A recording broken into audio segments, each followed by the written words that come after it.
What's up? It's Jen Bengal here from Out of This World Literacy, and I've got a snapshot video for you today about the different ways that you can use word lists to screen for phonics abilities with your older readers. These word lists are really going to help you see where do your older readers fall behind in their phonics skills and what do they already know. This is going to help you drive your instruction, especially when you're doing remediation in small groups.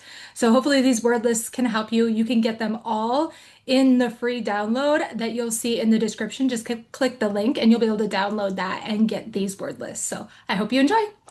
Okay, so the second phonics assessment that I will do is word lists. And again, I'm going to give you this list.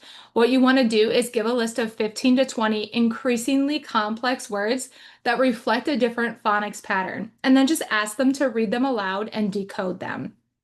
So you're going to get this list in the free download. Awesome, right? You're going to get all 20 of these words that get increasingly harder. Now, of course, I wouldn't have them read them all in one day. You might break this up, especially at the beginning of the year. You might have them read 20 words in a day. So in 4 days, you could get through all of these. And it breaks down all of the major phonics skills. So you're going to see where are there holes in phonics instruction that you need to go in and teach to automaticity. I hope you find these word lists helpful for assessing whether your students can and cannot do specific phonics skills. Don't forget to grab them in the product description down below the video. Also, there is a half off opportunity for you to assess them with other phonics skills.